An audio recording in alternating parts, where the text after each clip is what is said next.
Hello दोस्तों, my YouTube channel study point TG में आप सभी का स्वागत है। आज हम इस वीडियो में फ्यूचर परफेक्ट टेंस के निगेटिव इंटरोगेटिव सेंटेंस, नकारात्मक प्रश्नवाचक वाक्य, शब्द वाक्य सीखेंगे।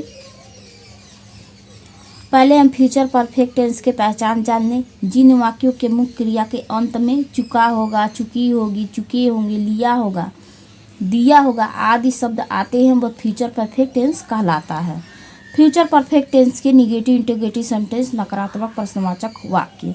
जिस वाक्य में प्रश्नवाचक चिन्ह आया हो, प्रश्नवाचक शब्द आया हो और नहीं आया हो, वो निगेटिव इंटरोगेटिव सेंटेंस कहलाता है, नकारात्मक प्रश्नवाचक वाक्य। अब हम निगेटिव इंटरोगेटिव सेंटेंस के नियम जान लें। नियम है 1 नंबर है आई वी के साथ सहायक क्रिया शैल हैव लगाते हैं। 2 नंबर है अन्य सभी सब्जेक्ट कर्ता के साथ विल हैव लगाते हैं। जैसे आई अभी सिर्फ है, उसके साथ आई अभी सिर्फ है, इसके साथ शैल हैव लगाते हैं।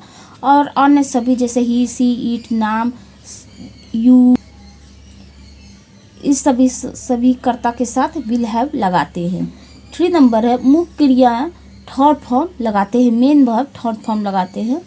4 नंबर है सब्जेक्ट कर्ता के बाद नॉट लगाते हैं, सब्जेक्ट कर्ता के बाद तुरंत नॉट का प्रयोग लगाते हैं। 5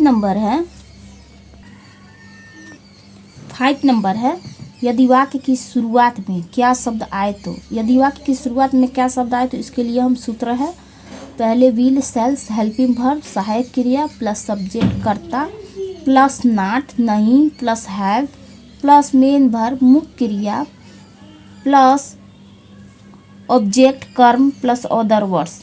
इसको हम हिंदी में इसको सहायक क्रिया कहते हैं, इंग्लिश में इसको हेल्पिंग वर्ब कहते हैं। सब्जेक्ट को हिंदी में कर्ता कहते हैं और इंग्लिश में सब्जेक्ट कहते हैं। प्लस नॉट को नहीं plus have plus main verb को हिंदी में मुख्य क्रिया कहते हैं, मुख्य क्रिया थर्ड फॉर्म लगाते हैं प्लस ऑब्जेक्ट कर्म प्लस अदर वर्ड्स अन्य शब्द प्रश्नवाचक चिन्ह। अब इसके सूत्र पे हम एक टेंस बनाएंगे। जैसे क्या राम घूमने नहीं गया होगा, तो यहाँ पे गया होगा, मुख्य क्रिया का अंत में गया होगा आया है। और यहाँ पे इंटरोगेटिव सेंटेंस प्रश्नवाचक चिन्ह तो इंटरोगेटिव सेंटेंस है। यहाँ पे नहीं आया है तो ये निगेटिव सेंटेंस है। तो फ्यूचर परफेक्ट टेंस के निगेटिव इंटरोगेटिव सेंटेंस है।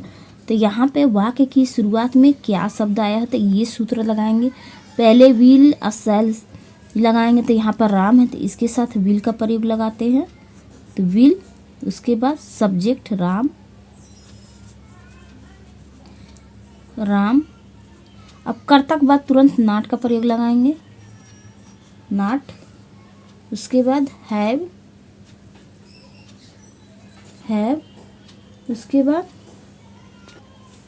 हैव गया तो यहाँ पे गॉन होगा थर्ड फॉर्म गॉन।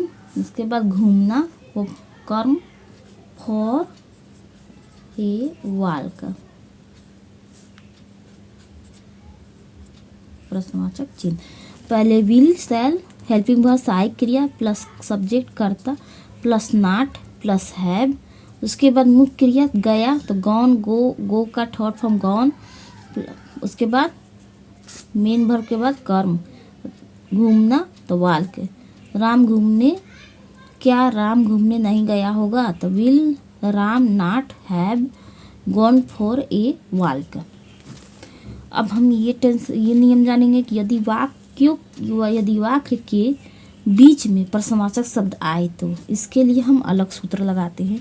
यहाँ पे देखेंगे कि वाक्य की शुरुआत में क्या आया तो इसके लिए हम ये सूत्र लगाते हैं, और बीच में प्रश्नवाचक शब्द आए तो इसके लिए हम ये सूत्र लगाते हैं।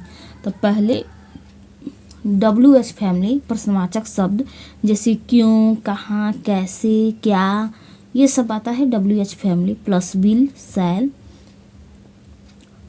हेल्पिंग वर्ब, इसको हिंदी में सहायक क्रिया कहते हैं, प्लस सब्जेक्ट कर्ता प्लस नॉट नहीं plus have plus main verb third form plus main verb को हिंदी में मुख्य क्रिया कहते हैं, मुख्य क्रिया थर्ड फॉर्म लगाते हैं प्लस ऑब्जेक्ट, हिंदी में इसको कर्म कहते हैं प्लस अदर वर्ड्स अन्य शब्द प्लस प्रश्नवाचक चिन्ह। अब इस सूत्र पे हम टेंस बनाएंगे। वह बाजार क्यों नहीं गया होगा, तो यहाँ पे देखेंगे गया होगा, यहाँ पे प्रश्नवाचक चिन्ह आया है, यहाँ पर नहीं आया है।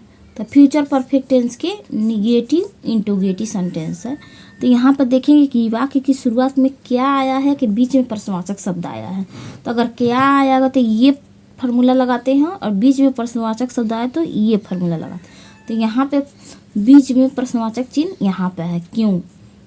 तो ये हम सूत्र लगाएंगे, फार्मूला लगाएंगे। अगर वाक्य की शुरुआत में क्या आता है तो हम ये सूत्र लगाते हैं। तो यहाँ पे बीच में ये है, तो पहले हम WH फैमिली प्रश्नवाचक शब्द की अंग्रेजी पहले लिखेंगे। तो यहाँ पर वाई, उसके बाद विल शैल, तो यहाँ पे विल लिखेंगे, वी के साथ विल का प्रयोग लगाता है। यहाँ पे सब्जेक्ट, उसके बाद तो यहाँ पे कर्ता ही है, यहाँ पे होगा है तो इसलिए ही स्त्रीलिंग नहीं है। अगर होगी रहता तो यहाँ पर सी लगता। उसके बाद ही के बाद नाट का प्रयोग, यहाँ पे नाट, उसके बाद हैव, इसके बाद गया तो गो का थर्ड फॉर्म गॉन, कर्म, उसके बाद मार्केट, टू मार्केट, प्रश्नवाचक चिन्ह। तो यहाँ पर WH फैमिली वाई, उसके बाद सहायक क्रिया, उसके बाद कर्ता plus not plus have plus main verb जाना प्लस ऑब्जेक्ट कर्म मार्केट। वह बाजार क्यों नहीं गया होगा? Why will he not have gone to market. बीच में प्रश्नवाचक चिन्ह, प्रश्नवाचक शब्द है तो इसके लिए ये सूत्र लगाते हैं, और वाक्य की शुरुआत में क्या शब्द आए तो इसके लिए ये सूत्र लगाते हैं। दोस्तों, वीडियो को ज़्यादा से ज़्यादा शेयर करें, लाइक करें और सब्सक्राइब करें।